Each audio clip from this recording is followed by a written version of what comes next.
The views expressed and the opinions given by the individual host and their guests do not necessarily reflect those of Para-X, its affiliates, or its sponsors.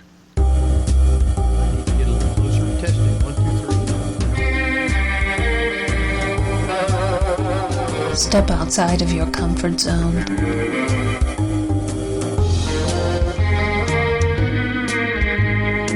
See the world with a whole new perspective. Join us and experience the unexplained on the Paranormal View. And welcome everybody right here to the Paranormal View on the Para-X Radio Network. I want to thank everyone for being with us tonight. Those here in the chat room and those listening from around the world, we appreciate each and every one of you. Tonight we got a great show lined up, and there's a lot to it, so we're not going to waste too much time going into different things. I just want to remind everybody, if you do have questions tonight, you can private chat them to H. Foister or Ceiling Cat, and we will get those answered for you. So with that, we got with us tonight Barbara Duncan. Good evening, everyone. And we have Jeffrey Gould. Hello, hello. And we got a great guest lined up tonight. I'm excited. So you guys might as well strap on because we're taking a trip. So with tonight, go ahead, Jeff. I was just going to say, a certified practitioner of regression hypnosis and quantum healing hypnosis techniques. Our guest tonight is Kathleen Marden, who's a leading ufologist who since 1990 has been researching UFOs and the perplexing nature of UFOs and their non-human entities associated with highly advanced aerial vehicles. Her research has extended to archival collection and the U.S. government's involvement in investigating UFO and its major studies. Her interest in UFOs and contact began in 1961 when her aunt and uncle, Betty and Barney Hill, had their famous close encounters and subsequent abduction in New Hampshire's White Mountains. She spent 15 years in painstaking investigation of the Hill abduction case and continues to seek the scientific analysis of the compelling evidence. She's the author and collaborator of 5 books. Kathleen has worked on 3 comprehensive studies on nearly 5,000 experiencers, 2 of which she initiated and saw to the end. So welcome, Kathleen Marden. Marden with an M. Sorry. Oh, thank you. It's a pleasure to be with you this evening. I guess one of the main things, I mean, there's tons of stuff other than just this to talk about, but you did write the book or co-authored the book of Captured. Absolutely. And it went into so much detail. I mean, it's told the story completely different than what most people just normally hear. I mean, you went into depth. Yes, and I wanted to separate fact from fiction. Back in the 1980s, I was reading newspaper articles, magazine articles, watching television shows that were telling the story of what happened to my aunt and uncle differently than I remembered it. And I thought, is it my memory or is somebody fabricating information? And so I just slowly and methodically began my research and investigation.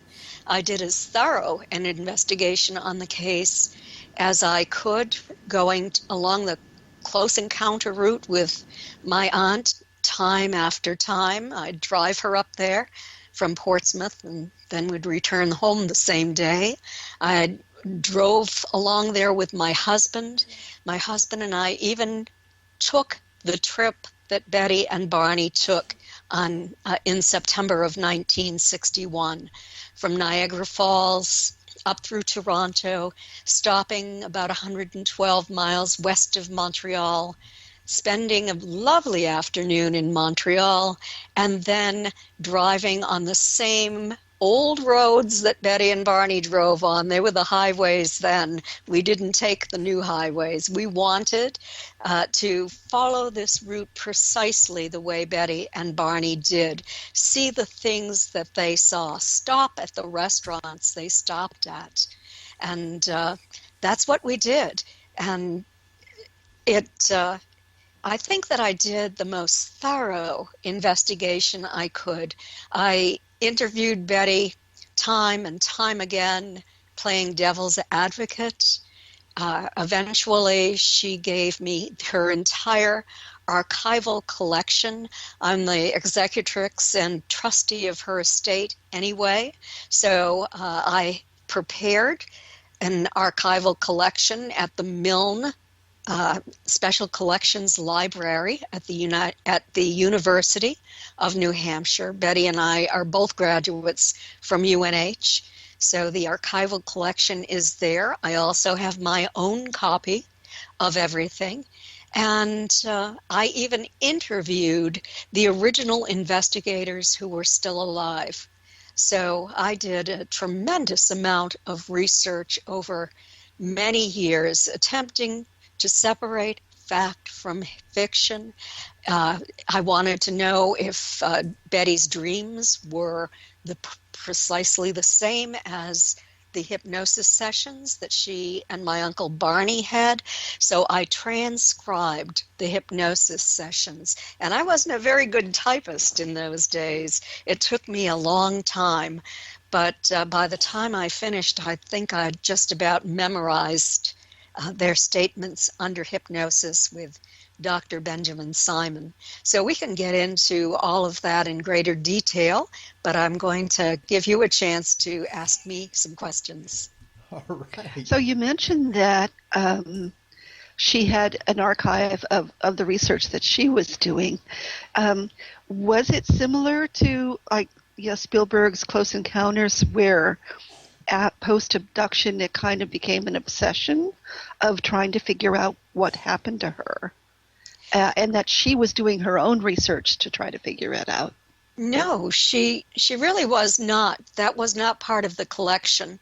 What was part of the collection is the original investigative reports, letters to and from scientists. There was information that I wasn't even aware of because it had remained confidential at the request of the scientists who took part in it. And I have chapters in Captured, the Betty and Barney Hill UFO experience on that as well. There were the scientific reports from the early analysis of the evidence, and just a wealth of information. The Air Force Project Blue Book reports, the reports written by Walter Webb, who was an astronomer at the Hayden Planetarium, who was the original investigator for the National Investigations Committee on Aerial Phenomena. And I had met him several times and finally went to his home and interviewed him, and he gave me some of his files that were not in Betty's files. So that was really a great experience and contributed a lot of information that I didn't have. So Betty, later on in life, wanted to learn more about UFOs and ETs, and she spoke to many individuals who believed that they had been abducted, but she was highly skeptical of anyone who did not have the level of evidence that she had. And then some of these scientists asked her to take part in CE5 experiments, which are experiments where she attempts to call in craft.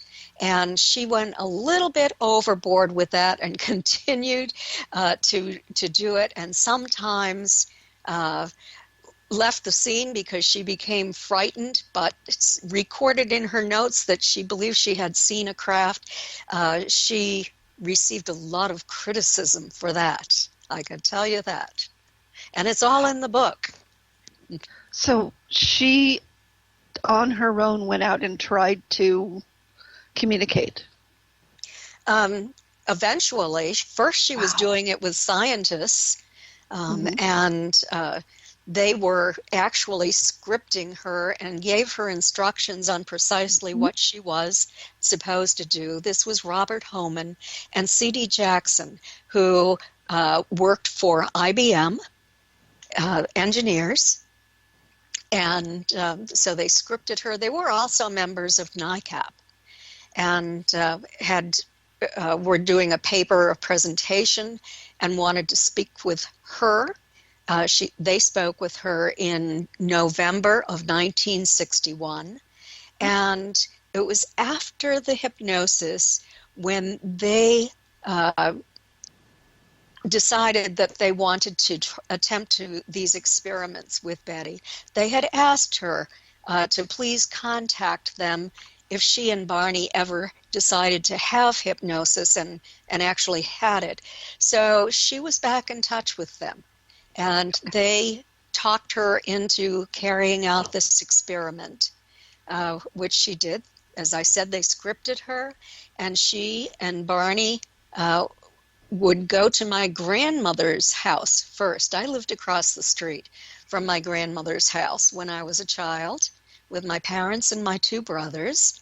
And Betty lived about 20 miles away. She was in Portsmouth, New Hampshire, and we were down in Kingston, a little bit inland, but fairly close to the coast.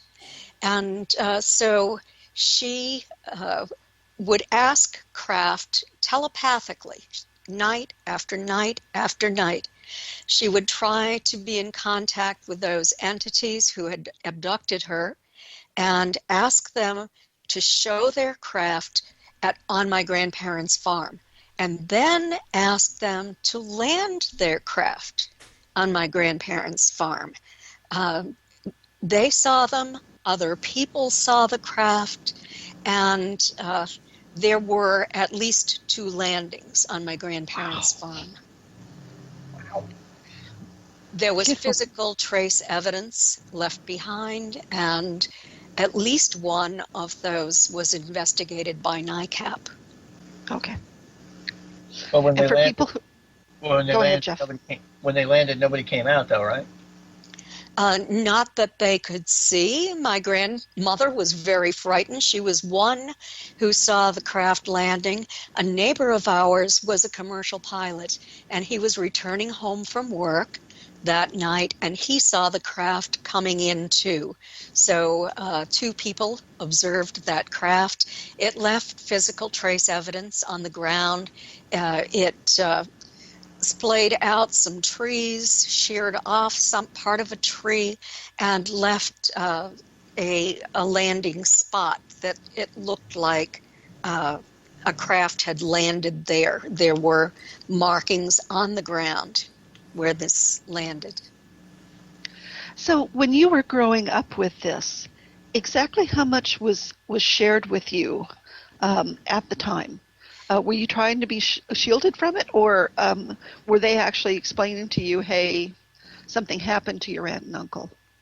Well, I was 13 years old when my aunt and uncle had their experience, and when they arrived home on September 20th, 1961, Betty called my mother.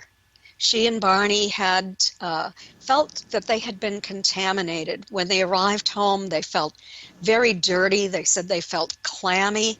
The craft had come so close that they were afraid that they had been exposed to radiation.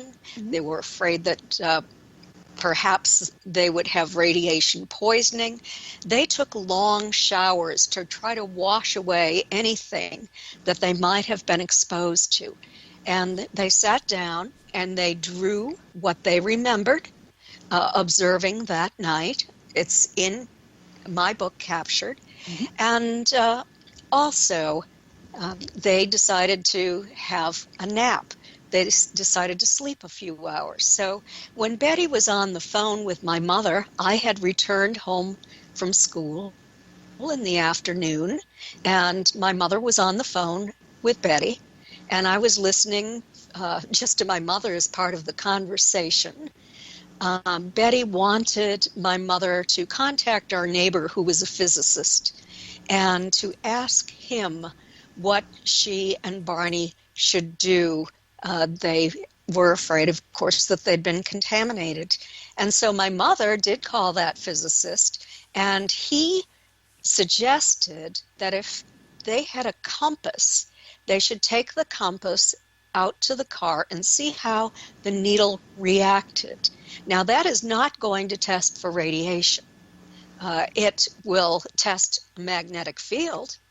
She did go out to the car, and she saw new shiny spots on the paint that hadn't been there the day before. And she placed the compass over those spots, and the needle whirled, indicating there was a magnetic field there. But when she moved the compass down to the side of the car, the needle just behaved normally, the way it should have. So she showed this to Barney. She showed it to the people who lived upstairs from them. Betty and Barney owned an apartment house and lived in it. And within 2 days of hearing about this, my family and I drove the 20 miles up to Betty's and Barney's house, and we had the opportunity to see those spots for ourselves. And I had the opportunity to listen firsthand to Betty's story of what she remembered about the craft that came down so low, and she even handed her watch to me that was no longer working. I have that watch now, and it reads 5:15. So I think that what happened is that they had checked their watches at a little after 10 o'clock that night.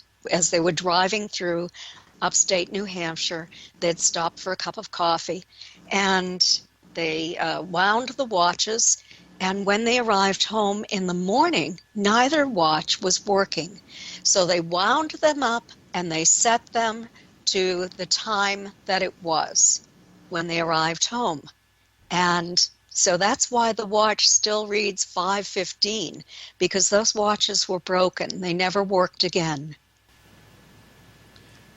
So after the abduction and they got back home, was there a part that they kind of like had pushed out of their minds to where they didn't realize that they had been abducted? Well, let me tell you what they remember just before the abduction. The conscious recall that they had was of having at least an hour of driving with that craft coming in closer and closer. And they stopped 2 times. And then it was coming in very close.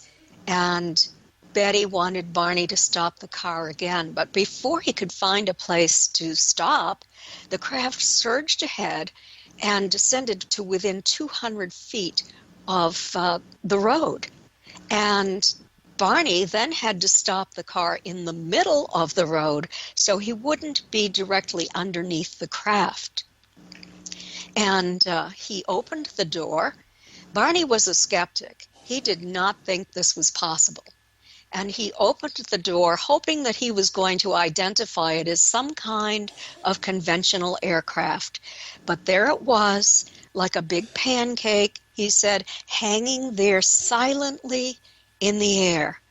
And he stepped away from the car to get a better look. He had his binoculars to his eyes, and when he did, the craft shifted to an adjacent field and descended even lower to within 100 feet of Barney. He was still looking at it through binoculars. He walked toward it. He had the binoculars up to his eyes, and he was shaking his head, and he was saying, "I can't believe it. This is impossible. I can't believe it." And he'd take the binoculars down and shake his head, and still he'd put them up, and the craft was there. And through the binoculars, he saw what he remembered, never forgot, as figures dressed in black, shiny uniforms. And this was written, I know this is a fact because it was written in the report to the National Investigations Committee on Aerial Phenomena only a few days later. So as he's watching these non-human entities, he knew they were somehow not human, but he was so shocked that he had forgotten what their faces looked like. And so all but one turned in unison and walked to what appeared to be a panel on the back of a circular hallway around this craft. And he could now see them from the tops of their heads to their knees. And he saw arms go up, and when that occurred, little red lights started to slide out from each side. And that craft, I mean, it wasn't a rectangle or anything. It was an oval craft or a circular craft. But 2 lights came out. And then when that happened, something started to drop down out of the bottom of the craft. He thought it was a rope. Today we know it's not a rope. It is a kind of carrier beam that comes down a little bit at a time, and the entities come down on that beam and move the human up into the craft. So anyway, Barney at this point worried that they had a plan for him, and that plan was to capture him, he said, quote, like a bug in a net. And at that point, he became terrified. He pulled the binoculars away from his eyes and ran screaming back to the car, telling Betty that they had to get out of there or they were going to be captured. That's where the name of my book came from. As he was getting into the car door had been left open. As he was getting in, he noticed that the craft was now coming in his direction. He went speeding down the highway, trying to outrun the craft if it was indeed over the car. He told Betty to roll down her window and look up, and she did, but all she saw was blackness. Even though it was a bright light night, she was looking for the lights on the craft. She later realized that the craft was right over the car.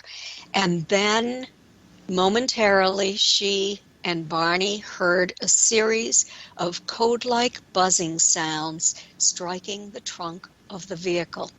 They caused the car to vibrate. It was a 1957 Chevy Bel Air, blue and white, and it caused a tingling sensation to pass through Betty's and Barney's bodies. The next thing they knew, they were 35 miles down the road with very little memory of what happened in the interim. They remembered finding themselves on a dirt road with tall trees all around. They remembered being stopped by a roadblock, and they remembered a fiery orb sitting on the ground, a large one, but they didn't know where or when that occurred precisely. And then they heard a second series of buzzing sounds, and they returned to full consciousness. They didn't see the craft this time. And then Betty said to Barney, "Now do you believe in flying saucers, Barney?" And he said, "Oh, Betty, don't be ridiculous. I'll prove to you that I can make that sound with this car, that buzzing sound." And so he stopped the car and he drove it from one side of the road to the other, and he could not produce that sound. They drove on home. They were seeking human comfort. Barney was looking for a police officer. He wanted to report this. They wanted a cup of coffee if they could find a restaurant that was open, but nothing was open. And they just drove on home, anticipating an arrival sometime between 2 and 3 o'clock in the morning. As I said, the watch said 5:15. They arrived very close to 5:15 a.m. Wow. So you think the watch didn't stop until after they got home then? Oh no, the watch Oh no, stopped. I think when when the craft was over the car, Huh. and they were wind-up watches. So I think that the powerful magnetic energy from the craft, the magnetic field, caused those watches to spring. Sort of, there were springs inside of them. Wow. and it's fascinating too that you talk about the magnetic spotches that were on the car itself. The very fact that it could be so directed that it wouldn't shut out or corrupt the rest of the car and cause it not to function. Right. I mean, They finally did cause the car not to function, but that was revealed through hypnosis. When Betty and Barney arrived home, they remembered the part that I've already mentioned. But then there was evidence that something very strange had happened to them. Torn clothing, tops of Barney's shoes were so deeply scraped that he had to buy new shoes. The binocular strap was severed. All of these mysteries that they couldn't explain. And this really started to bother Barney. Betty was just very curious. She went to the Portsmouth Public Library and took out the first book she had ever read on the topic. And that is how she got the address for NICAP. In the book, there was an address and a request to write to them if anyone had a UFO sighting. So they did that. That day that that Betty was on the phone with my mother, the chief of police from a neighboring town, who happened to be my father's best friend and stopped by every night for coffee at about 5 o'clock or so, advised Betty and Barney to make a report to Pease Air Force Base. He said that Project Blue Book from Pease Air Force Base had gotten in touch with the police station and asked them to have people file reports with them if they had UFO sightings. So that's what they did. They were good citizens just trying to do the right thing. Betty was a social worker for the state of New Hampshire. Barney worked for the post office. They were active in the civil rights movement. He was black, she was white. He was raised in Virginia and Philadelphia. She was raised on a farm in New Hampshire. And they came together. They met back in 1956 in Hampton, New Hampshire. Well, that really kind of mentally upset Barney. He never could get past or get over it to where he could, I guess, function real good. He had difficulty with that. I think it's because he was the one who had the conscious, continuous recall of observing those non-humans looking down at him, feeling that he was going to be captured, and not knowing what was going to happen next, having this evidence that something that he couldn't explain had happened. He had not believed it was possible before it occurred, and he ended up having so much difficulty over all of this that he developed post-traumatic stress disorder. That's what we call it today. He had developed bleeding ulcers, high blood pressure. He had a tremendous amount of difficulty over all of this. He just wanted to forget about it, to let it go. Even before Betty called my mother, he said, "Betty, let's not ever tell anyone about this because no good can come of it." And so that was his plan, but that wasn't Betty's plan. She walked to the phone and phoned my mother. Wow. So Barney basically was exhibiting the same type of behavior that most assault victims would behave. Yes, absolutely. And this is the reason why he was referred to Dr. Benjamin Simon. Dr. Simon was a neuropsychiatrist, and during World War II, he was a colonel in the Army, and he set up the psychiatric unit at the Mason General Hospital on Long Island. And he had a tremendous amount of success in working with veterans or soldiers who were coming back from the war and had physiological symptoms that were psychogenically induced. And other psychiatrists were not as successful as Dr. Simon. He developed a method to get to the truth, to get to the precise thing that caused this physiological symptom, this conversion hysteria is what they were calling it back then. And so there was a movie even made about his work, Let There Be Light. It was a John Huston propaganda movie, and you would see a soldier go into his office who was wheeled in a wheelchair because he couldn't walk. And Dr. Simon did therapy with him and said, okay, stand up and walk. And the soldier still was not able to walk. And Dr. Simon got to the precise cause. There would be always something else, not just that one event, but other things in that person's life that all contributed to that. In this case, he wasn't able to walk. When Dr. Simon had finished his hypnotherapy with this soldier, you could see him playing baseball and running the bases at the end of the movie and then getting on the bus to go home to his family. So Dr. Simon was amazing. He was at the top of his field. He taught at Harvard. He taught at Yale. And he at one time had owned his own private psychiatric hospital as well.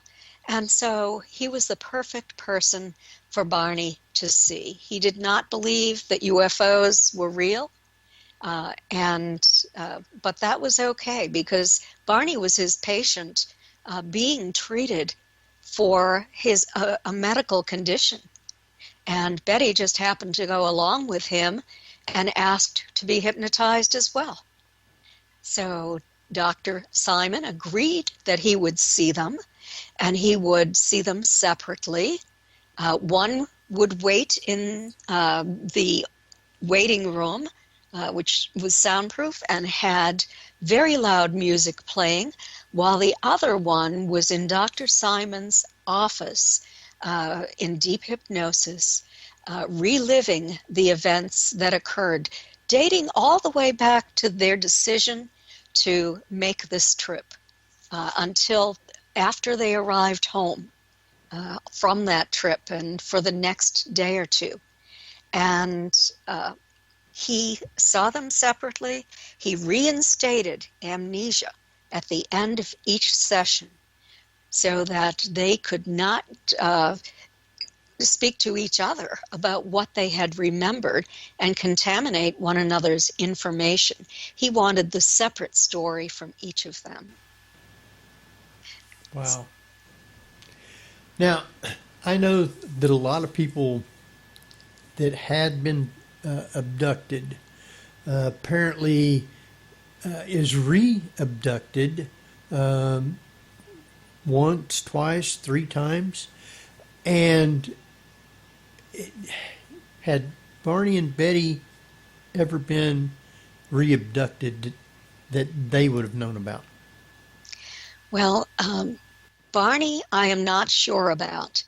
My mother thought that he might have been because he was down behind my grandparents' house on the farm. He always liked to walk the backlands of the farm. when they would come down from the small city of Portsmouth, and which was about once a week, sometimes twice. And they weren't able to find him one day, but there was a craft seen down there. So we don't know if he was or not. Let me put it that way. For Betty, there is evidence in later hypnosis tapes that I have with Dr. James Harder. Dr. Harder was the leading abduction researcher in the United States back in the 1960s and 70s. And he worked for the APRO, for the Aerial Phenomena Research Organization, that was headed up by Coral and Jim Lorenzen. They were located in Tucson, Arizona. And so Dr. Harder had hypnotized Betty. I knew him, he's now passed, but he would visit and sometimes I was gone. I was off with my first husband to graduate school in Cincinnati, and I was going to graduate school part-time while he was full-time. And then I was in Colorado after that. But I would travel back to New Hampshire frequently on vacation.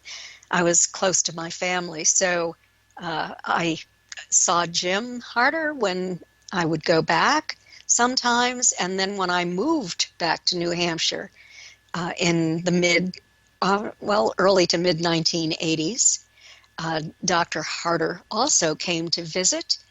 He was hypnotizing Betty, and he worked with other members of the family as well. Wow. Yeah, and there's one sentence in this book that really just sort of gave me chills, and that was when Betty was talking with evidently the leader, and she was asking him, if you decide to come back and get me, how are you going to do that? And his comment was that that if they made the decision to find me, they would. They always knew how to find people. Yes, they always knew how to find those they were looking for. He was escorting Betty from the craft. They'd already taken Barney down, but she was really angry because she wanted to keep a souvenir as evidence that it happened. And they wouldn't let her keep it, and she was refusing to leave without it. But she finally gave up. The leader escorted her down that path, and she invited him back to speak with people who had more knowledge than she had. And so she had said to him, he said, "I don't know, it's not my decision to make." And he said, "Maybe I'll be able to come back." And she said, "Of all the people on this world, how will you be able to find me?" And he said, "We can always find those that we want to find." So, it makes me wonder, maybe Betty had an implant. Maybe this was not Betty's first time. But, yeah.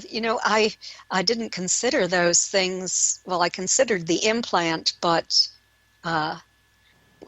when she was alive, toward the end of her life, but she refused to have an autopsy so that they could look for an implant and remove it. So that was the end. Wow. Yeah, I mean, when you stop and think of even that, and still she was so brave, in my opinion, because she really wanted to know what the heck they were about, and not feeling so much like a victim, which I found really amazing. Betty was a very brave woman. Let me give you an example. She was a social worker who worked in child welfare and adoption, and ended up being promoted to the position of supervisor. But one of her foster children, a teenage girl, was holed up in a hotel or a motel room with her boyfriend, who was an escaped criminal. And the police were outside, guns drawn, trying to talk this girl out. And so Betty got on the bullhorn and said to her in no uncertain terms, "I'm getting tired of waiting out here for you. Get dressed and get out of that motel room right now." And sure enough, Betty walked up to the door, and the girl came out, and Betty took her back to the foster home. That's how brave she was. Wow. She's tough. She was.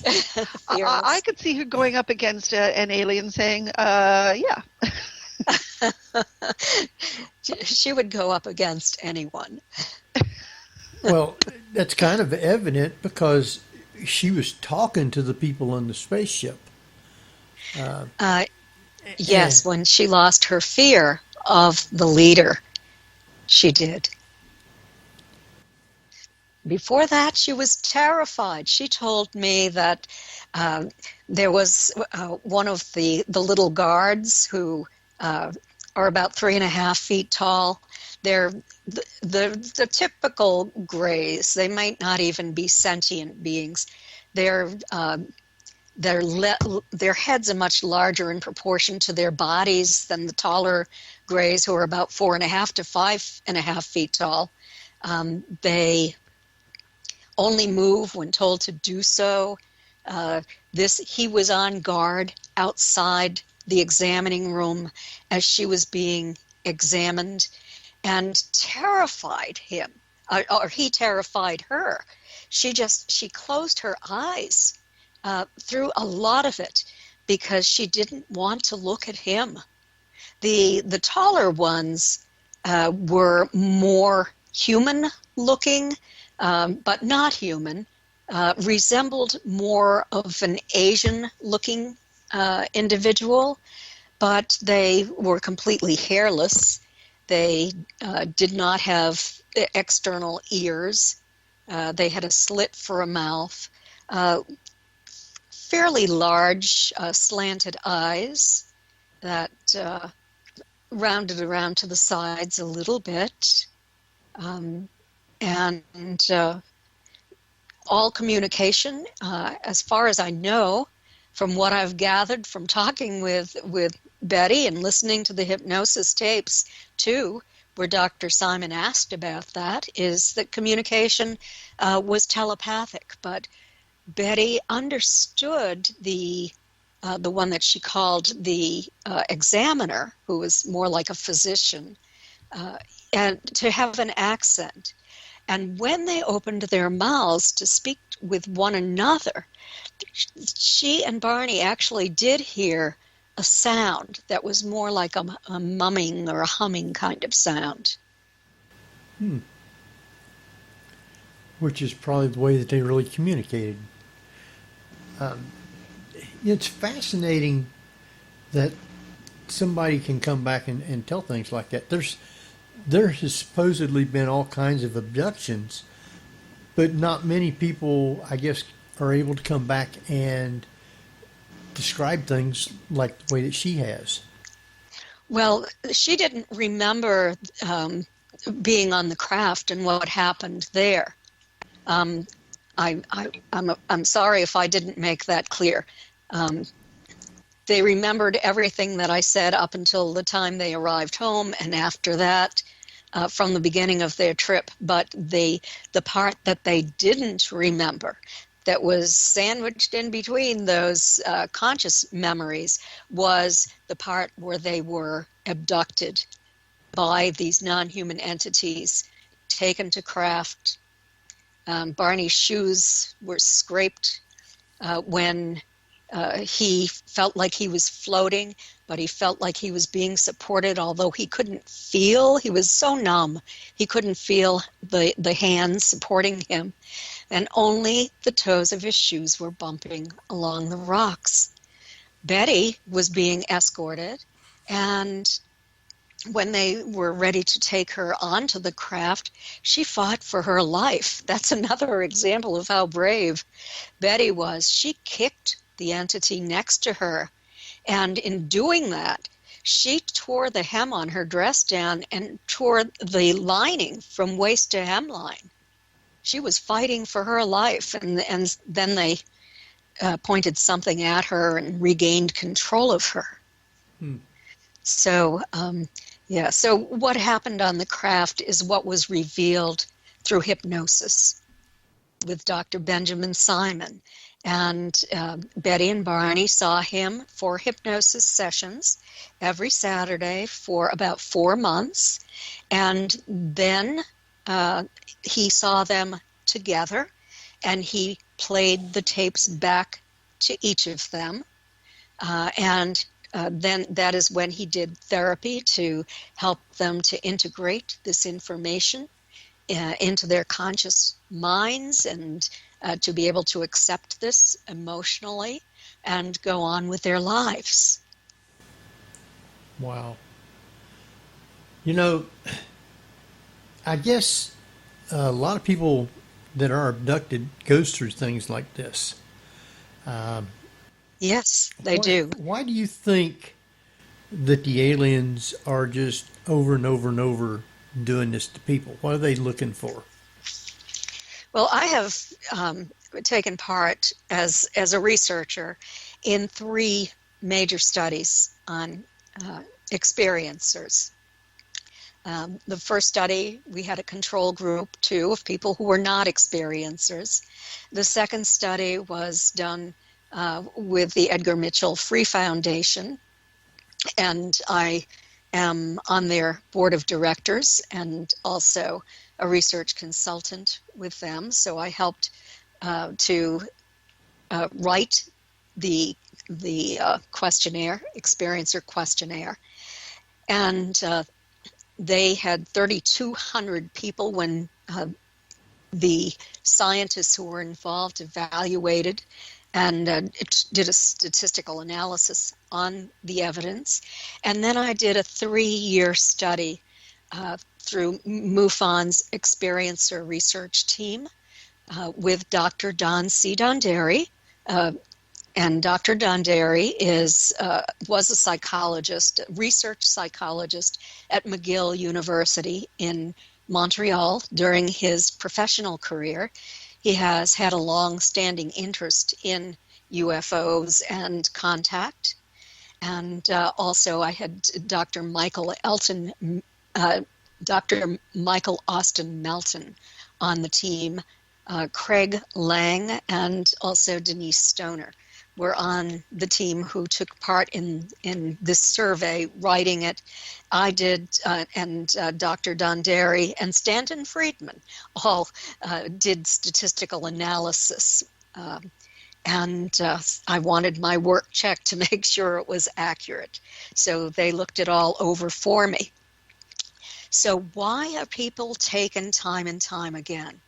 Let's back up a little bit, because one of the things that we wanted to determine is, what is this generational?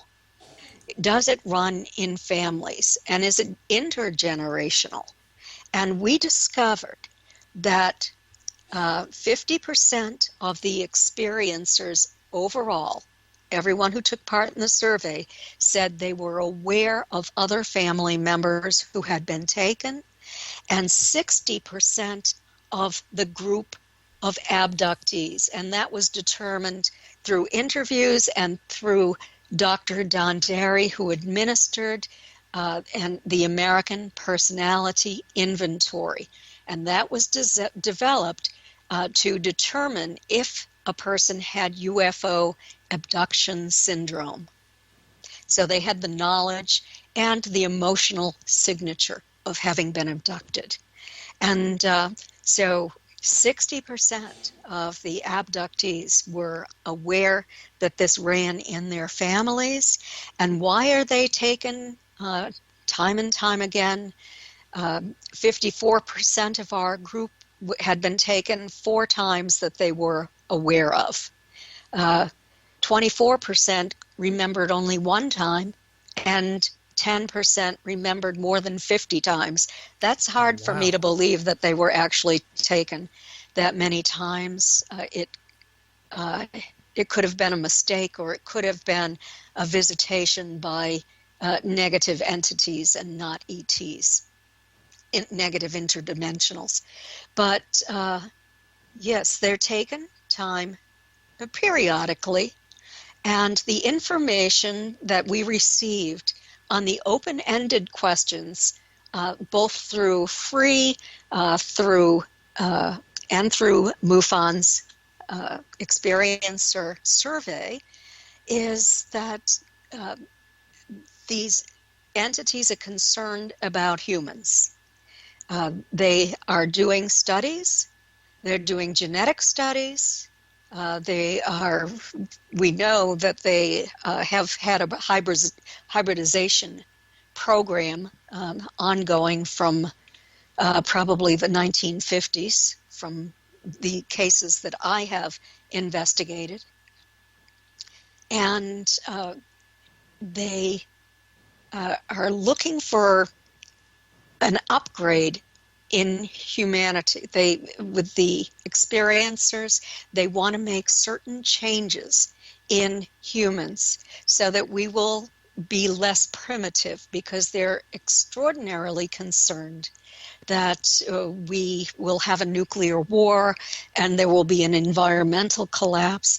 They say it's happened on other planets. They say that our technological development is out of sync with our spiritual growth.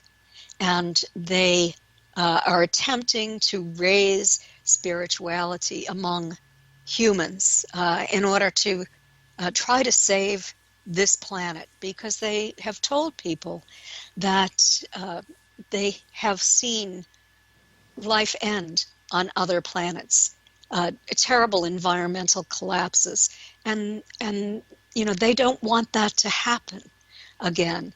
Major General John Alexander Samford was at the Pentagon in 1952, and he called a press conference. This was the largest press conference since the end of World War II. And he and others spoke to people all across the United States who were so interested in the UFOs seen over Washington in July of 1952. And Major General Samford began his speech with a statement. And what he said is, these phenomena date back to biblical times. In our past, they have come back about one time every 100 years.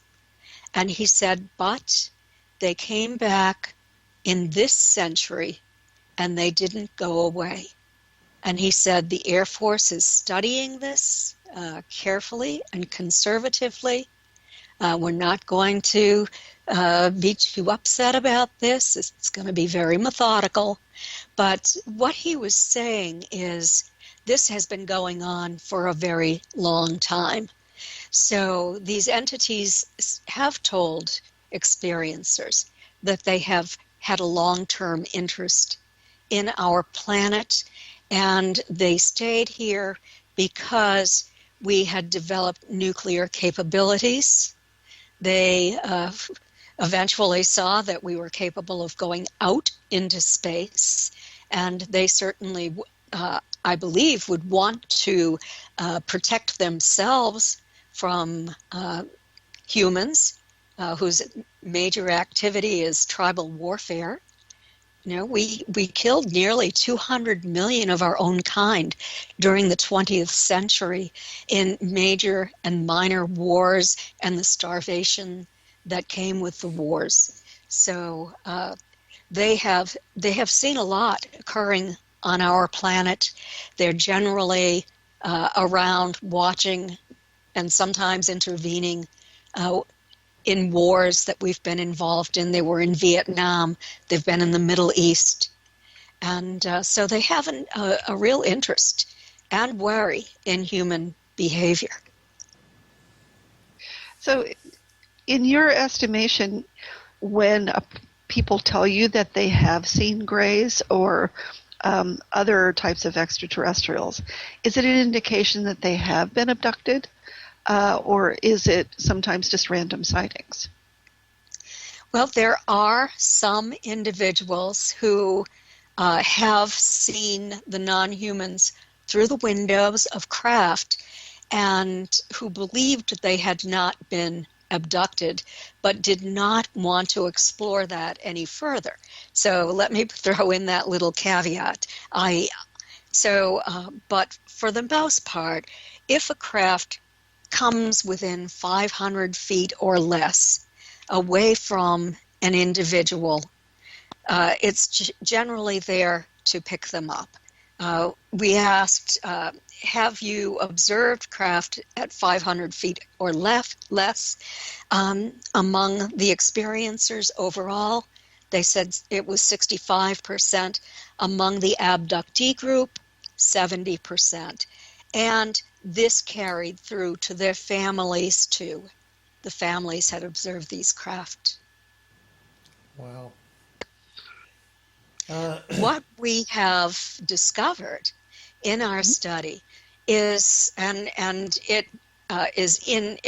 agrees with the academic research that has been done on experiencers, particularly the Omega 1 and 2 studies that were done at the University of Connecticut.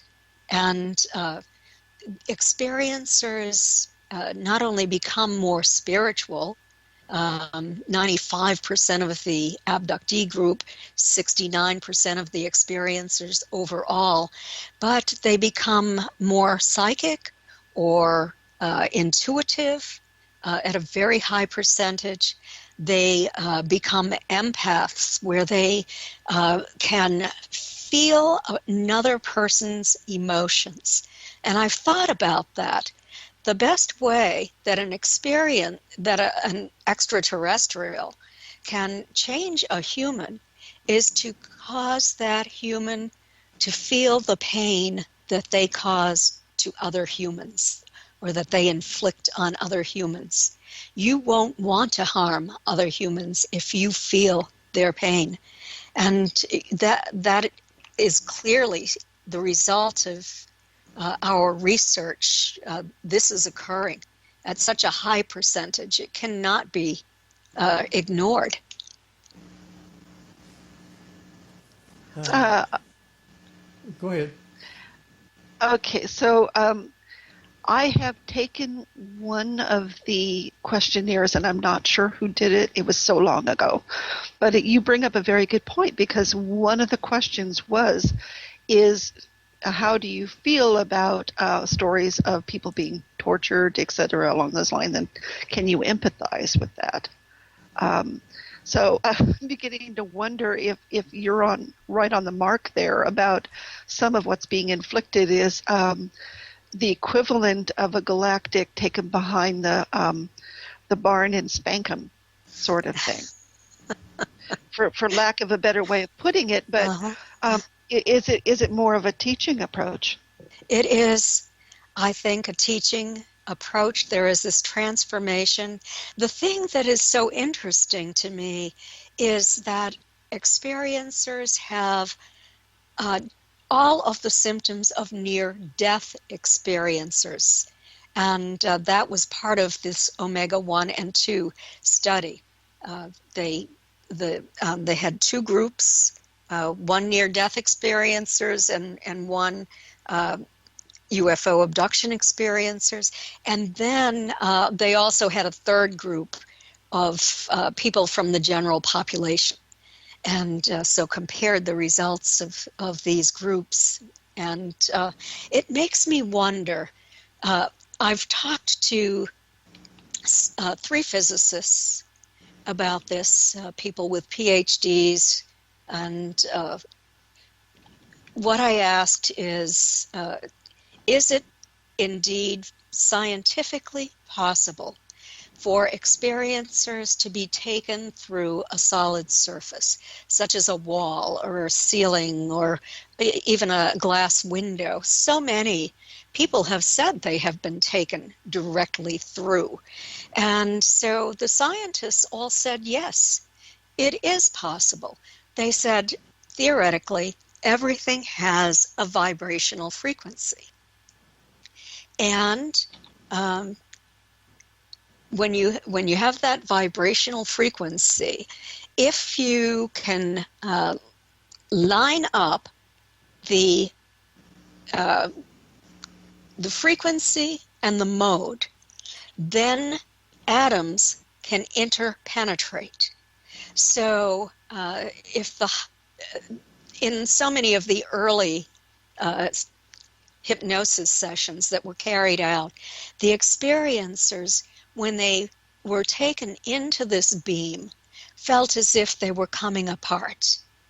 And I'm wondering if this is a kind of thing where they do undergo a near-death experience through this process, or if this is something that is just imparted to them on the craft. I don't have the answer, but the scientists told me, remember, 99.9% of the atom is empty space.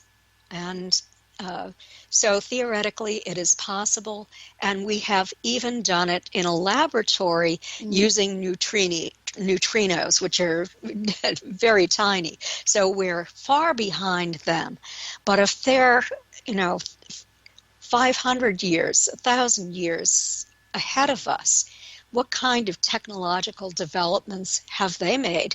Well, they've certainly learned how to get here, and I don't think that they're coming over generations. I think that they have developed methodology where they can bend space or travel through wormholes. Wow. All right, we're going to go ahead and take us a quick break, be about 6-7 minutes, something like that. So give you time to stretch your legs. And Kathleen, just remember your mic will be live. Just either mute your mic or don't say anything. You'll hear it when we come back on. With that, Jeff, you still with us? Yep. Oh, yeah. Well, I dropped off a couple of times, but, Well, why don't you take us out then? Well, you're listening to the Paranormal View on para-x.com with hosts Henry Foister, Ceiling Cat Barbara Duncan, and myself, Jeffrey Gould, with tonight's guest, Kathleen Marden. So stay tuned for more of the Paranormal View after the break. Whether you're listening at home, at work, or anywhere, thanks for making Para-X part of your day. Your source for everything paranormal, Para-X. And welcome back, everybody, right here to the Paranormal View on the Para-X Radio Network. I want to thank everyone for being with us tonight. Hope you are enjoying the show. Tonight we have with us Barbara Duncan. Good evening, everyone. And we have Jeffrey Gould. Hello, hello. And speaking of listeners from around the world, where do we have listeners tonight? Henry, tonight they're listening in from the United States, the United Kingdom, Canada, Poland, Puerto Rico, Spain, Belgium, Thailand, Australia just popped in, and our little friend from the unknown. All right. Well, we got a lot tonight then. Yeah. And no wonder we have a great guest tonight. We have Kathleen Marden with us. And I'm happy to be with you.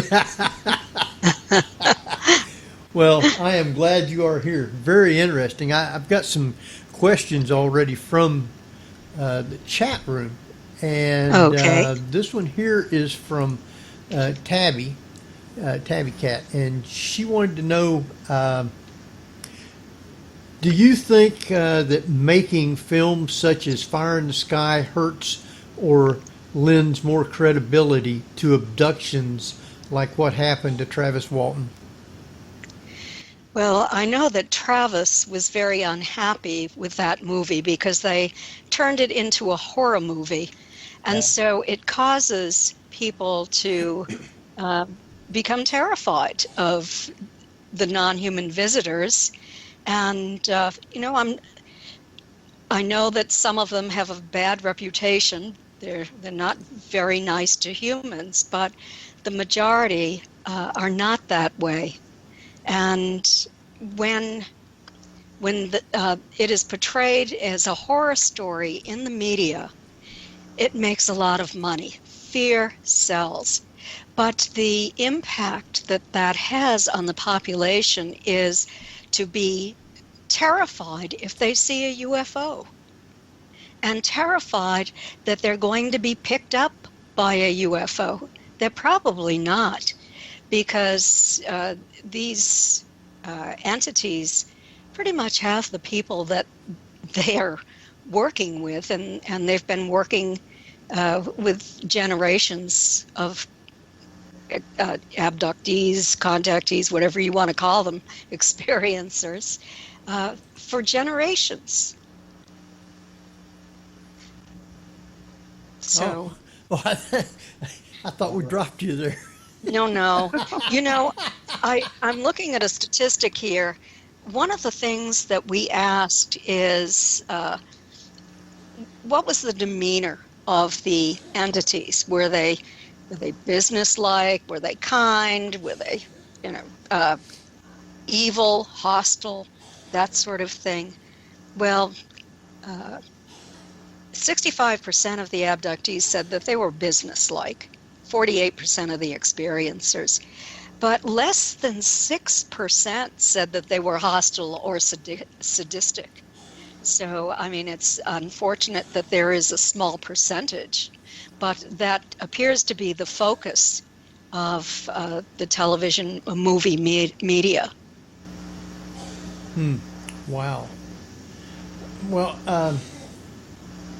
I had another question, and it was about the star map.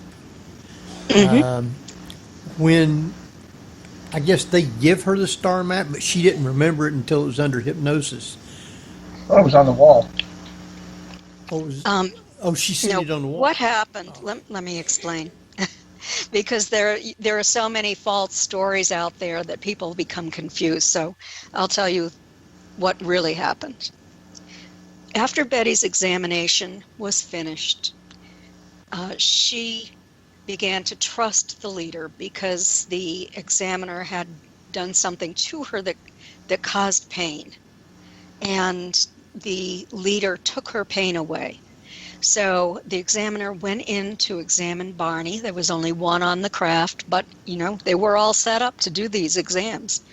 And so Betty decided that she would speak with the leader. And she said to him, well, I know you're not from around here. Where's your home port?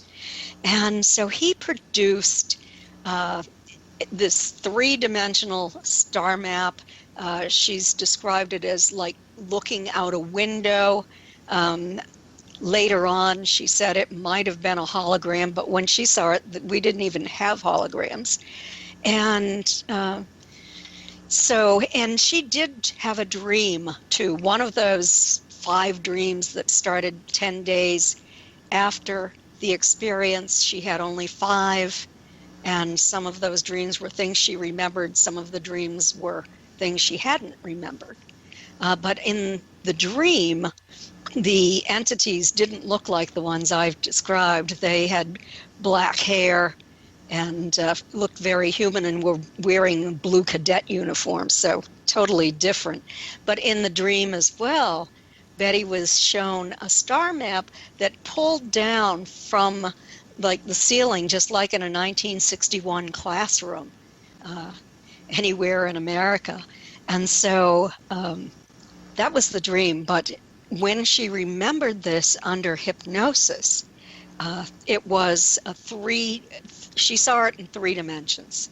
And there were 2 stars in the foreground, one the size of a quarter, one probably closer to the size of a nickel.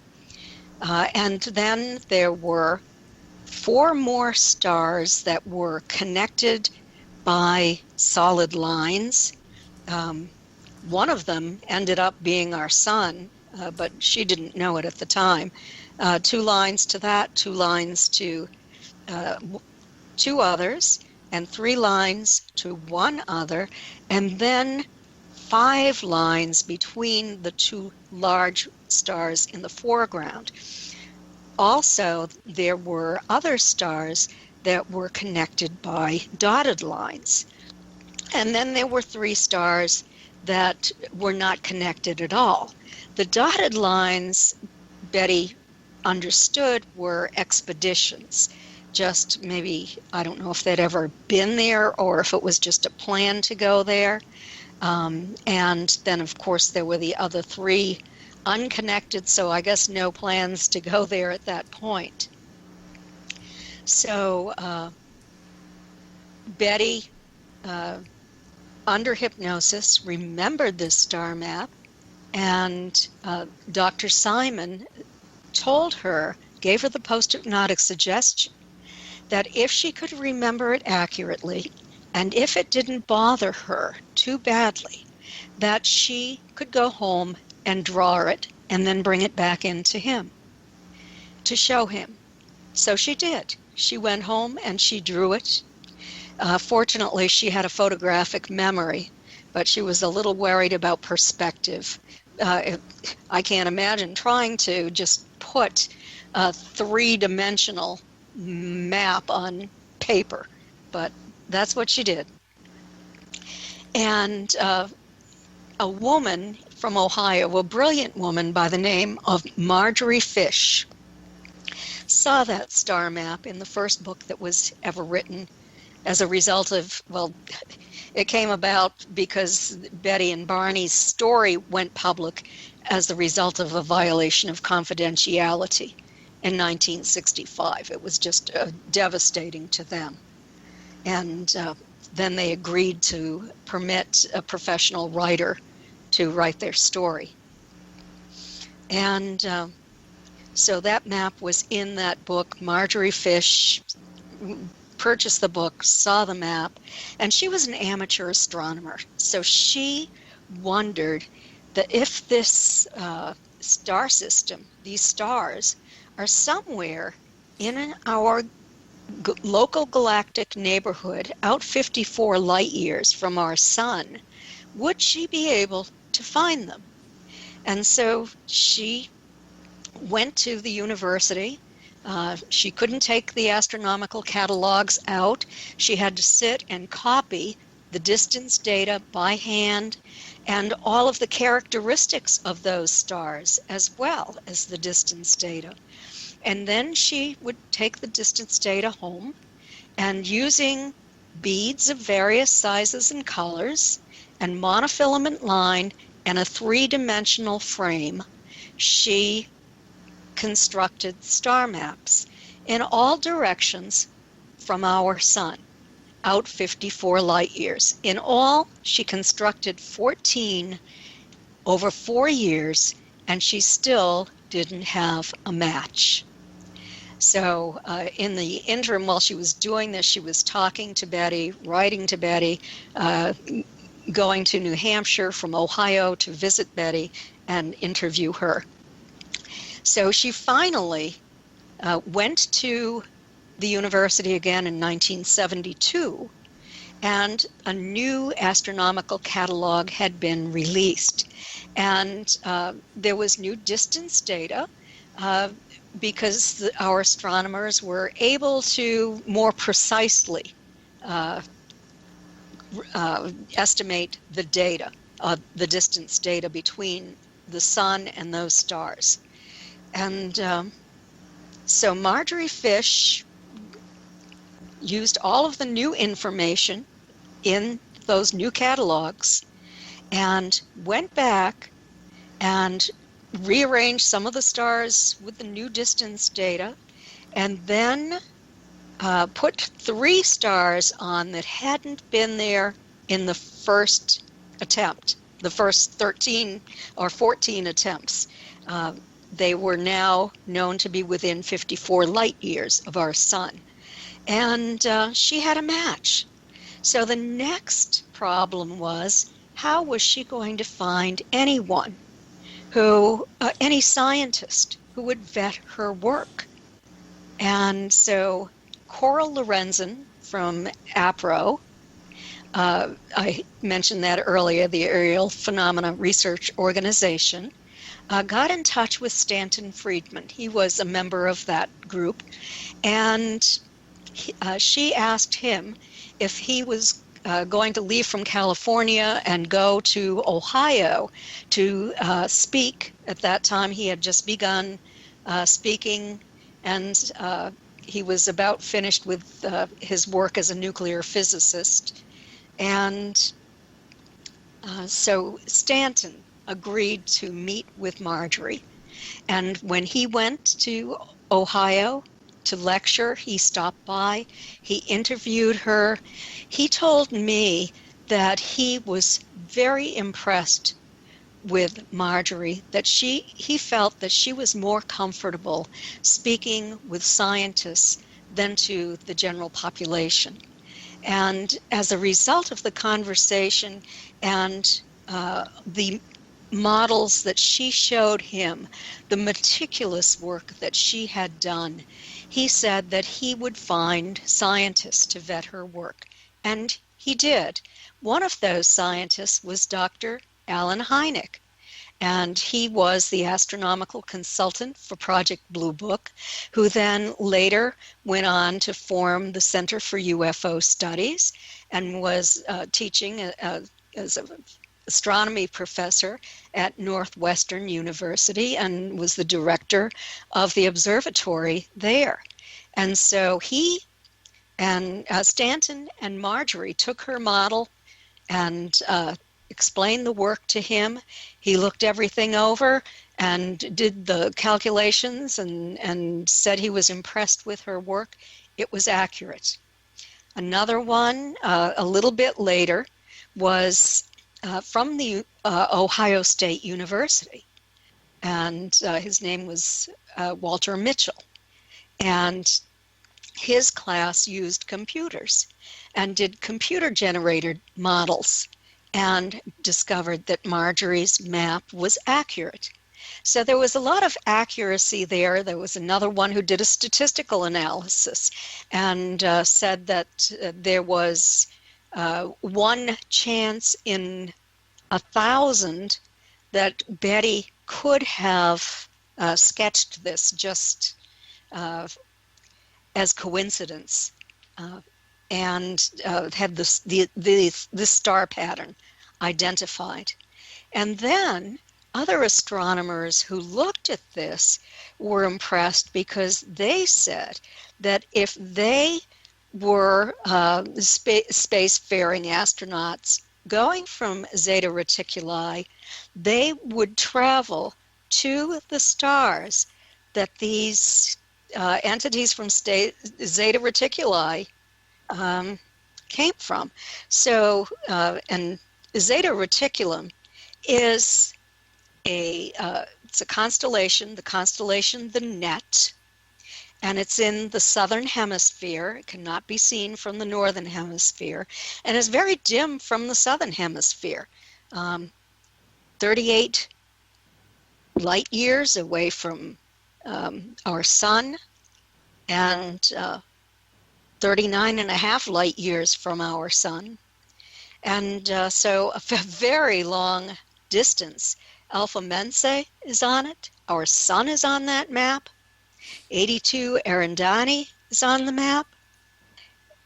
And Gliese 86 is on the map. So all sun-like stars. Wow. And, you know, that was quite a coincidence that all of these stars are sun-like stars, even though 5% of the stars in that portion of our galactic neighborhood are sun-like. And all of the sun-like stars were on Betty's map. Not only that, but they were in a plane, like pepperoni on a pizza, as opposed to raisins spread out through a loaf of raisin bread. So that meant since they were on this plane, that it would be easier. They would not be traveling long distances from one to the other. So it made sense logically to the astronomers who really studied this. It would be interesting to go back now and see, since we have the technology, how many of those systems have Goldilocks planets around them. Absolutely. And in the 60th anniversary edition of my book, Captured, the Betty and Barney Hill UFO Experience with Stanton Friedman, the late great Stanton Friedman, that is going to be released soon. And you can even purchase it from my website now. I have purchased copies already.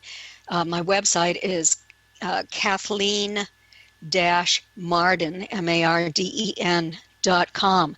But there has been an update by an astrophysicist on Betty's star map. Very interesting. Wow. Yeah, it's on Amazon now, and it is riveting, folks. You really want to purchase this book. Yeah, I purchased it. They just said I can't get it till the 1st of April sometime. Well, the link will be on the report page, and that'll be on the Paranormal View Facebook page. So it's even going to be sold at Walmart and Target. I was surprised when I saw that. Awesome. Yes. Wow.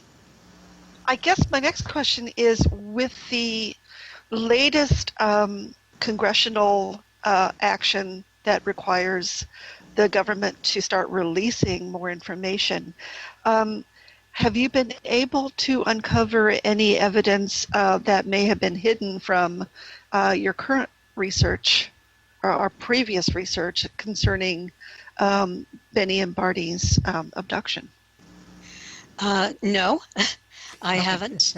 And I have to tell you that I know that when this story went public back in 1966, the Betty's and Barney's file was sent from Wright-Patterson Air Force Base, where Project Blue Book was located, to the Pentagon.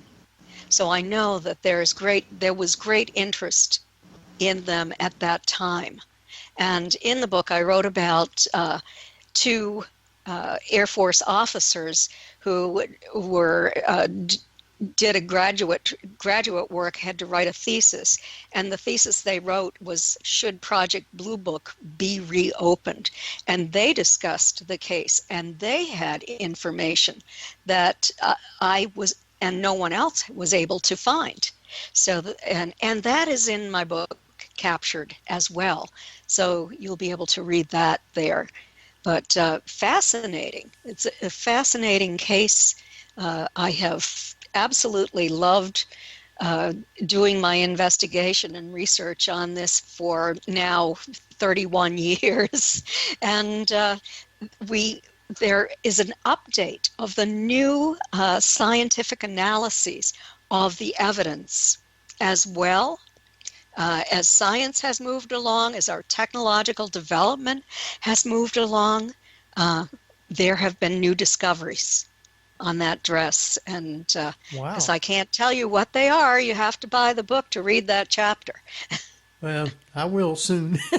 Well, I hope it arrives soon. Now, did they happen to tell her roughly maybe how long it took them to travel from these places to here? No. All the leader said to her is, do you know where you are on this map? And she said, no, I know nothing about the universe. And he said to her, if you don't know where you are, how can I tell you where I am? Which I thought was pretty deceptive. He could have just said, that's where this is your sun.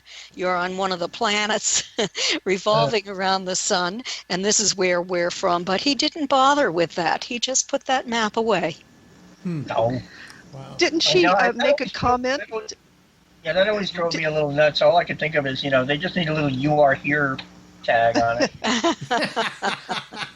Well, They didn't Betty should. make a comment about she thought that the leader thought she was stupid? No, no, she did not. She never said that to me. They were interested in what she had to say, but he didn't tell her she was stupid because Okay. she didn't know where. No, they Oh, didn't Oh, okay. insult her. Yeah, I always thought it was a case of, if she had no frame of reference, it would be pointless to try and explain it. Yes. Yeah, Wow. well, true. Hmm. All right. But he could have. Yes, but he could have Oh, pointed yeah. that out, Oh, well, yeah. and he decided not to. Well, he just thought she was a muggle, so there you go. Well, I guess it's a question of where they think that humans are in the relative development, whether or not they wanted to give away where they think they're from, just in case. We did have some sort of big explosion of technology and could finally find them. I know. Better to not know. Stanton Friedman always used to say they wanted to quarantine us. So, maybe that was why That's possible. Yeah. they didn't tell Betty. All right. All I can do is tell the people to buy this book. It is an excellent book. And if you buy the newer one, has all this other extra added information in it and the expanded version. So the book is captured. Now I want to talk a little bit about Kathleen. You have also been abducted. Why don't you tell us a little bit about this? Well, I don't enjoy talking about it, but I can tell you that when my grandparents had that craft land in their yard, it landed within 200 feet of my childhood home, and my mother and I remembered being taken to the craft. We were very traumatized by the experience. Dr. James Harder worked with both of us, hypnotized us, and so I really did have post-traumatic stress disorder for many years because periodically I would be taken again, and I had memories. I had conscious recall of part of it, and I was awake when it happened, when I remembered it, and I had a really difficult time overcoming that. It wasn't until probably 10 years ago when I had hypnosis by an individual who was very kind and gentle and not looking for the information that researchers looked for, but just wanted to assist me in overcoming this fear.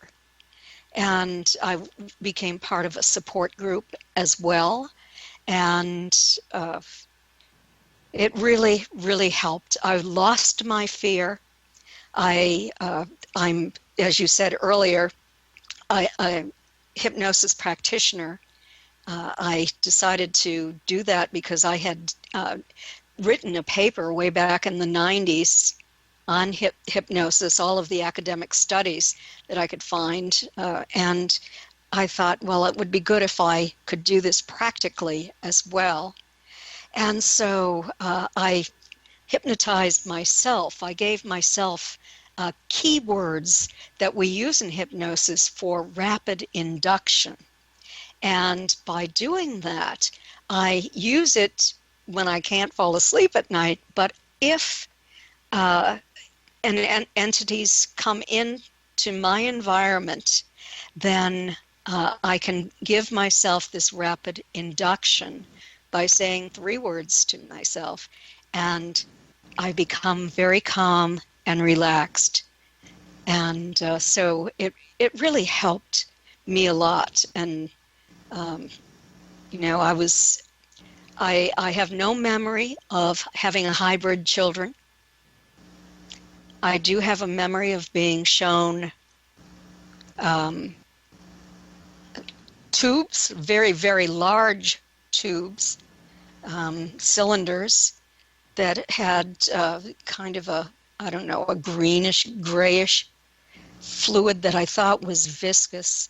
And there were fetuses developing in those. I don't know if they were grays or if they were humans or what they were.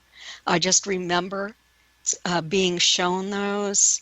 I was treated well, very nicely, respectfully, and I finally overcame my fear. And during my hypnosis sessions, I remembered them calming me and telling me, we won't harm you. You have nothing to be afraid of. We love you. And they weren't just saying love, they were throwing love. And that's what they do. I've found out since in these studies that they actually project love out to experiencers. And it's the most profound love. It's greater than human love. So, that really helps to overcome one's fear of what is occurring. So why do you think aliens keep abducting people and I'll say testing on them? Well, I know for one thing, they take the core samples, the little punch biopsy type samples. They say that they're doing this to test the human body for toxicity. That's one thing they told me way back when I lived in Kingston, New Hampshire, and I was 17 years old, and I was taken with my mother.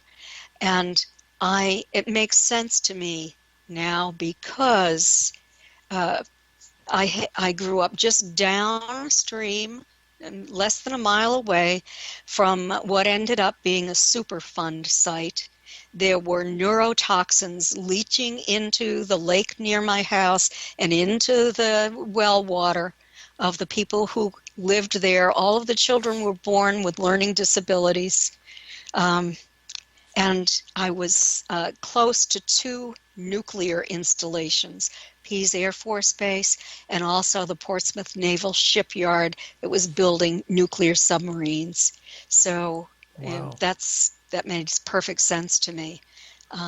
They also have told other experiencers that they are doing this hybridization process, not only with humans, but with all animals and plant life as well, all flora and fauna, sort of like Noah's Ark.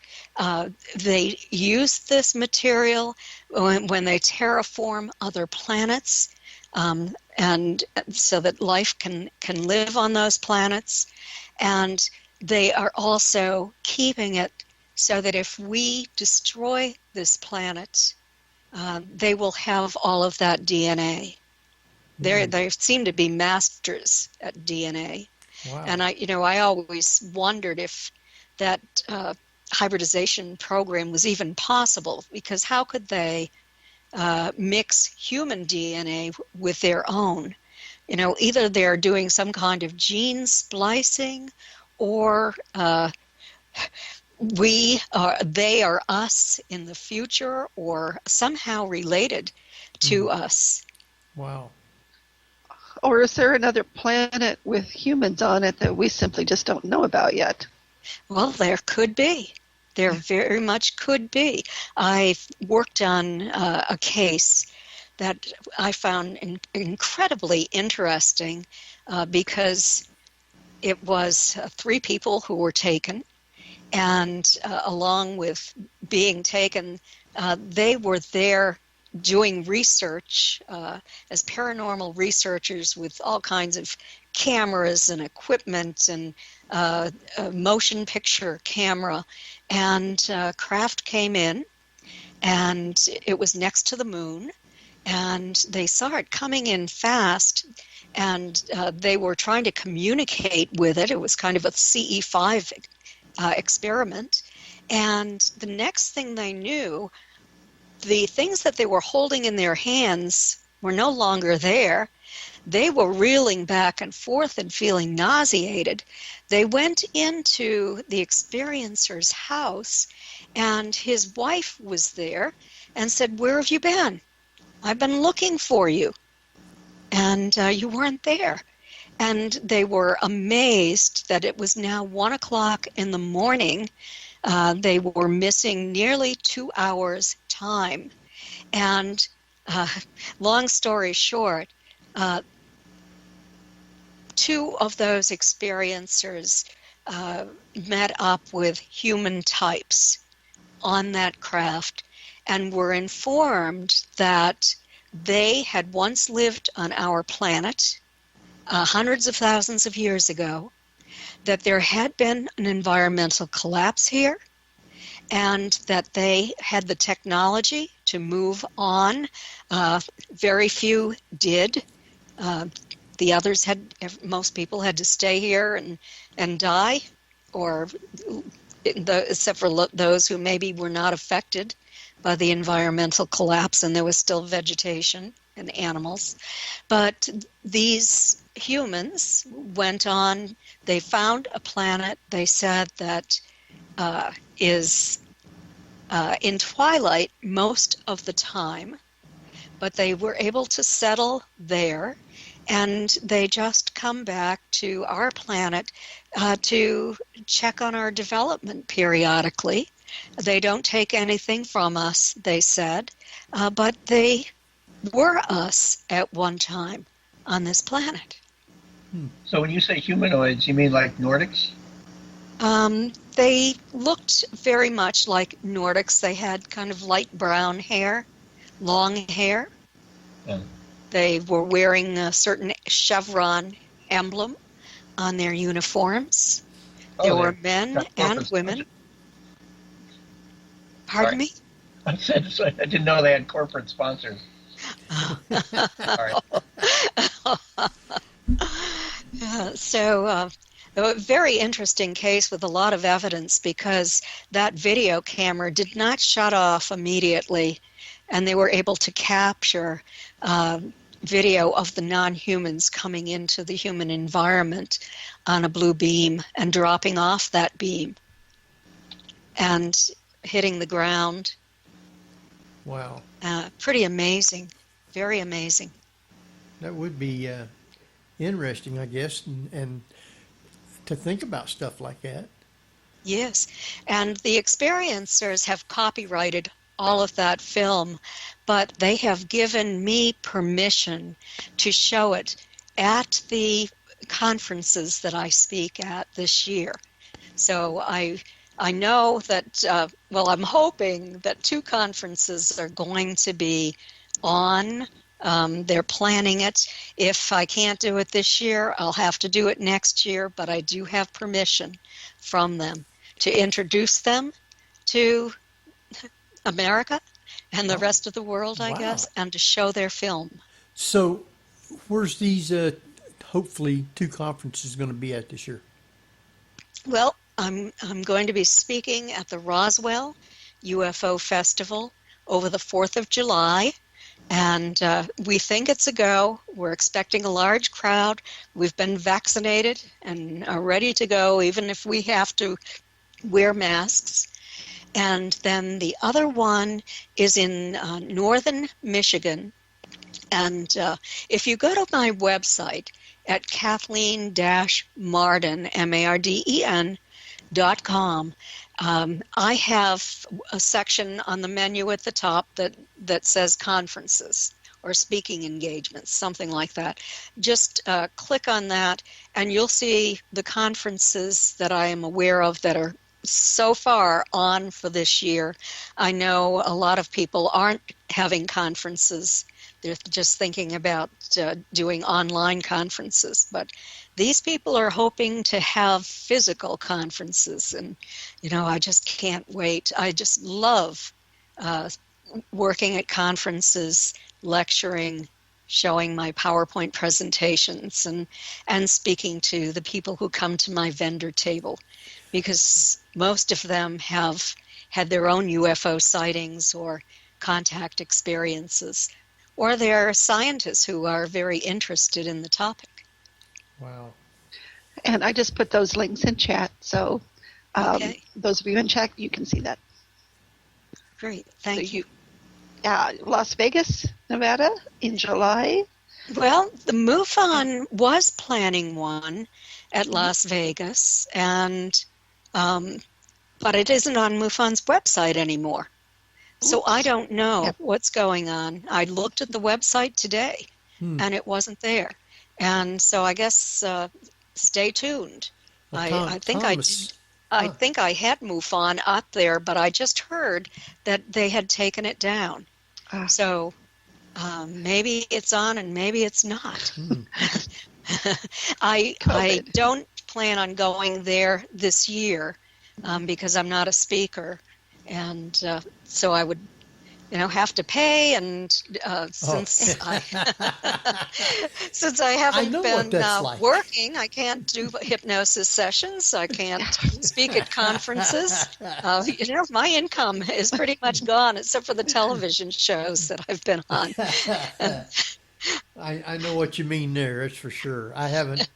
I also do paranormal investigations, and I get to go to places and do my show live and stuff like that. And I haven't done anything since 2019. I think yes. Last one we did was in Gettysburg in 2019. That's been it. Yes, and the last live conference that I did was in 2019. Yeah. And every one of them was canceled for 2020. Yeah. And unfortunately, I did speak at 3 virtual conferences online. But that was it. Wow. I didn't even know they had those. I had my own in July. I know more about it now.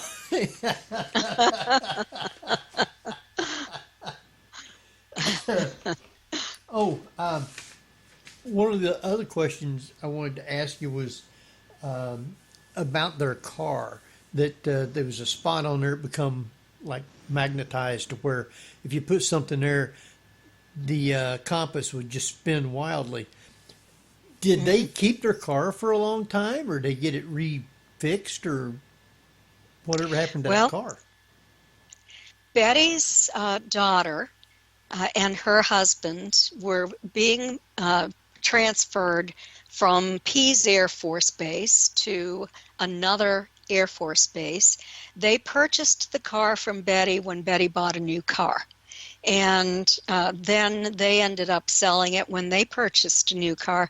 No one has ever been able to trace what happened to that car. And I have to tell you, I have been contacted by so many classic car enthusiasts who would love to get their hands on that car, but we've never been able to find it. A 57 Chevy? Yeah, a lot of people would. Mm-hmm. Oh, yes. Very popular. Wow. Especially one that, with its reputation. Yes, absolutely. It would probably be worth a lot of money, but I have a feeling that it's probably been in a scrapyard somewhere. But you have to, it would make a very interesting study just to see the long-term effects of extraterrestrial technology affecting human technology. I'm assimilating that there is a similar chemical makeup with the same metals, the same gemstones, the same elements that are all over the universe, but how they've managed to manipulate it would be fascinating. Yes, their metamaterials are fascinating. Well, the fact that go ahead. There was so much on her dress that also stayed in the dress, but simply didn't affect it. It seemed like. Well, it did pit the dress. It did pit it. Okay. Yes, it did pit it, and so there has been many analyses on the pink part of her dress as compared to the blue part of her dress. The pink part was the part that something grew on, and it has undergone scientific analysis, 8 or 10 times now. The dress is now housed at the University of New Hampshire archival collection. And so just recently, scientists have done analysis on the dress and have new findings that are in the new book, the 60th anniversary edition as well. And so get that so you can read it. you can read it. It's fascinating. But with that pink powder, I spoke with one scientist who was very interested. He was a PhD plant scientist. And he said to me, I know what happened to that dress. And he said it was sterilized. They used some kind of sterilization agent on that dress, and it killed all of the bacteria and viruses, anything that was on it. And the extraterrestrials transferred from their hands the yeast, he thinks it's yeast, onto the dress when they wrapped their very long fingers around her shoulders and under her arms to escort her. And when they removed the dress, it dropped to the floor. So the hem area is heavily saturated with that pink powdery substance, and and the sleeves of the dress. The bodice area around her waist is not saturated at all. It's just blue. So, but he thinks that yeast grew on it and then died when its life cycle was over. There was nothing more to feed on, and that it was transferred from these entities. And by coincidence, their dog Delcy developed a fungus infection on her back. After that, she was with them in the car, and she was a little dachshund. And Barney's clothing was sent to the dry cleaners immediately. He was wearing a suit, tie, shirt, and so it didn't develop a pink powdery substance. By the time they unzipped his fly, they knew how to unzip a zipper. They'd already destroyed Betty's, so she showed them how. That's funny. Yeah. No, I find that forensically it's perfect because you explained it now as to how the dress came off and landed. It would make complete forensic sense why there's nothing on the bodice but on the hem and the Yes. And other scientists agree that they believe that. And Phyllis Budinger from Ohio is an analytical chemist. She has a master's degree in chemistry and worked for BP Amoco, and formerly Standard Oil, for 30 years, I believe it was. And Phyllis did an extensive analysis on Betty's dress and said at the end that Betty's statements about what happened with the dress were consistent with Phyllis's findings on the dress. And of course, she also did a spectroscopic analysis and believes that there is some kind of a fungus, biological substance that deposited on that dress. And I guess it's impossible to identify precisely what it is now, but very interesting nevertheless. So, just real quick, because we're running out of time, did they leave the dog in the car, or did the dog go with them on the spaceship?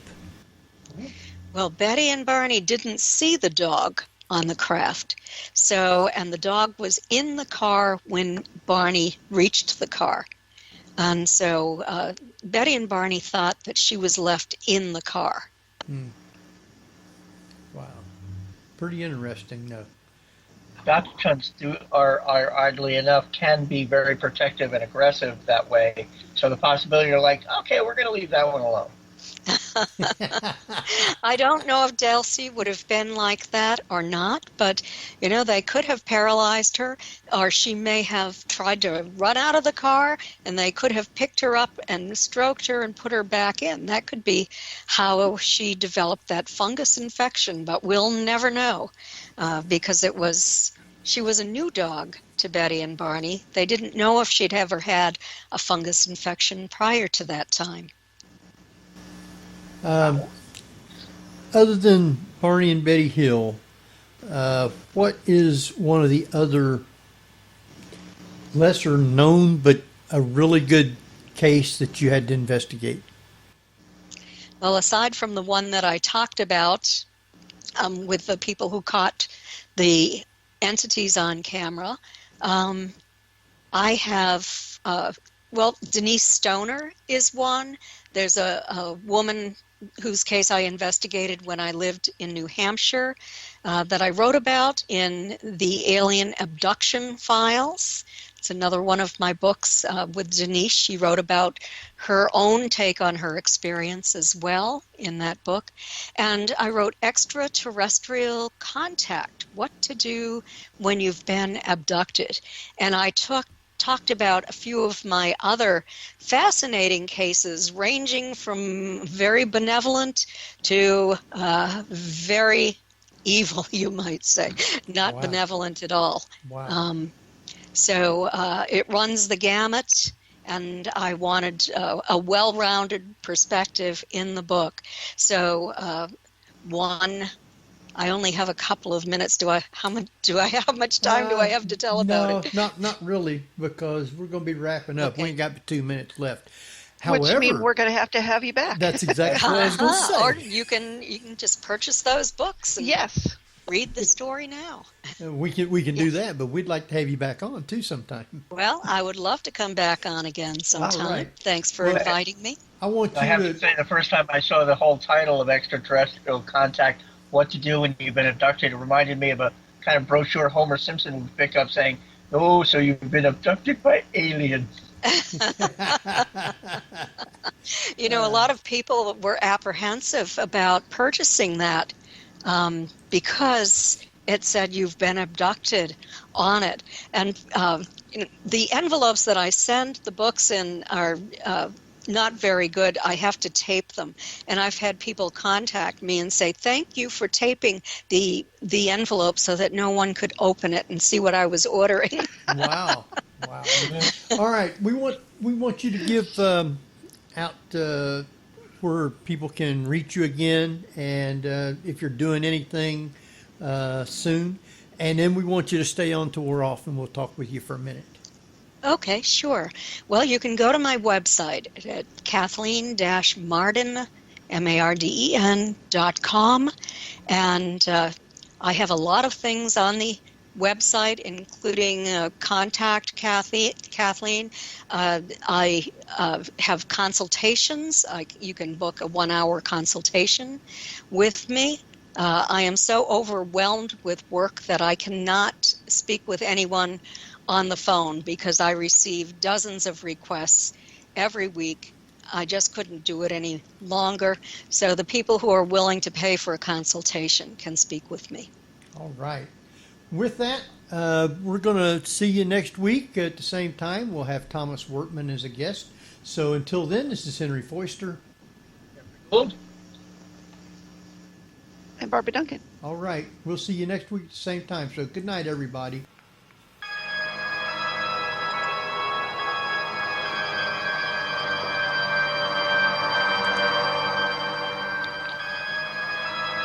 You've been listening to the Paranormal View on the ParaX Radio Network. Join us again next week at the same time for more of the Paranormal View.